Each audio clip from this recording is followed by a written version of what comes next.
নমস্কার বন্ধুরা, আমি আবার কেক বানানোর জন্য চলে এসেছি। প্রথমে মিক্সির জারে চিনি, দুটো ডিম, বেশ কিছুটা পরিমাণ সাদা তেল দিয়ে ব্লেন্ড করে নেব। তারপর সেটাকে একটা অ্যালুমিনিয়ামের বাটিতে ট্রান্সফার করে নেব। অ্যালুমিনিয়ামের বাটিতে পুরো মিশ্রণটা ভালোভাবে ঢেলে নিয়ে 2 কাপ ময়দার 1 কাপ ময়দা প্রথমে দিয়ে আর কাপ ধোয়া অল্প জল দিয়ে ভালো করে ব্লেন্ড করব বা বলা ভালো ফেটিয়ে নেব। আমি হ্যান্ড হুইস্কার ব্যবহার করেছি। আপনারা চাইলে ইলেকট্রিক হুইস্কার বা যে পাম্প হুইস্কার গুলো হয় এখন লম্বা লম্বা মিশোতে কিনতে পাওয়া যায়, সেটাও ব্যবহার করতে পারেন। ওই জিনিস আমার আছে, তবে আমার মনে হলো পুরোনোটা দিয়ে করি, তাই করলাম। আসলে এটা পুরোটাই আমার মেয়ের ইচ্ছা, মেয়ে খেতে চেয়েছিল তাই জন্য বানানো। তারপর ভালোভাবে ফেটানো হয়ে গেলে দ্বিতীয় কাপ ময়দাটা দিয়ে আবার ভালোভাবে ফেটিয়ে নিচ্ছি। খুব ভালোভাবে ফেটাতে হবে। এই ফেটানোর কাজটাই সব থেকে বিরক্তিকর এবং ধৈর্যশীল কাজ বটে, কারণ ফেটানোটা ঠিক মতো না হলে কিন্তু কেক ভালো হবে না। ভালোভাবে যতটা পারবেন ফেটাবেন 2 কাপ ময়দা দিয়ে। 2 কাপ ময়দা দিয়ে ঠিক মতো ফেটানো হয়ে গেলে তারপর দিয়ে দেবেন 1 চামচ বেকিং সোডা এবং 1 চামচ বেকিং পাউডার। আমার কাছে বেকিং পাউডারই ছিল, তাই আমি 2 চামচ পরিমাণ ওটা ব্যবহার করেছি।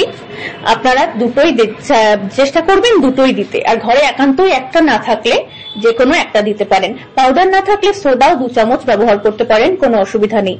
তো বেকিং পাউডারটা ভালো করে দিয়ে আবার ভালোভাবে রাউন্ড রোল করে করে ফেটিয়ে নেব। এবং বেকিং পাউডার দেওয়ার সাথে সাথে মিশ্রণটাতে বুঝতেই পারছেন যে বেশ ফ্লাপি হয়ে গিয়েছে। তারপর দিয়ে দেবো orange food colour. Orange food কালারের পরিবর্তে অন্য কোনো এসেন্সিয়াল ফুড কালার ব্যবহার করতে পারেন, আবার চাইলে নাও ব্যবহার করতে পারেন।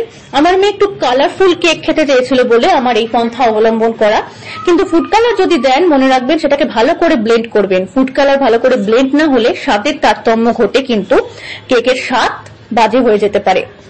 তো ফুড কালার আমি পুরো ভর্তি 1 চামচ ব্যবহার করেছি। আমি বেকিং পাউডার, ফুড কালার সবই চোখের আন্দাজে দিয়েছি, চামচ আলাদা করে ব্যবহার করিনি। তারপর আমি চোখের আন্দাজেই দিয়ে দিয়েছি বেশ খানিকটা পরিমাণ ভ্যানিলা এসেন্স। এটাই প্রায় বলতে পারেন 2 চামচ পরিমাণ ছিল। ভ্যানিলা এসেন্স দিয়ে আবার ভালো করে একবার ফেটিয়ে নিয়েছি। তারপরে কেক টিনে বাটার ব্রাশ করে নিয়েছি। আপনারা অয়েল ব্রাশও করতে পারেন, মানে আমি হাত দিয়ে ব্লেন্ড করেছি বাটারটা, ব্রাশ ইউজ করিনি।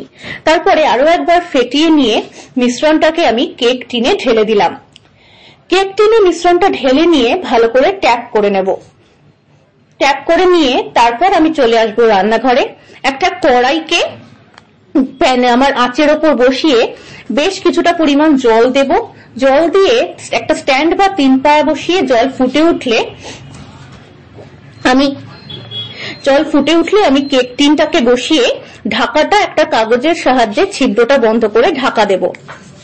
তারপরে বেশ খানিকটা অর্ধেক পরিমাণ বেক হয়ে এলে আমি ওপর থেকে ড্রাই ফ্রুটস ছড়িয়ে দিয়েছি এবং সাথে কাজু কিশমিশও দিয়েছি। আপনারা টুটি ফ্রুটি ইউজ করতে পারেন, ইচ্ছা থাকলে নাও করতে পারেন। তারপরে দেখতেই পাচ্ছেন কেক আমি ডিমোল্ড করে একটা প্লেটে ঢেলে নিয়েছি এবং কেটে দেখিয়ে দিলাম কেকটা কত সুন্দর রং হয়েছে এবং কত সফট হয়েছে। ধন্যবাদ।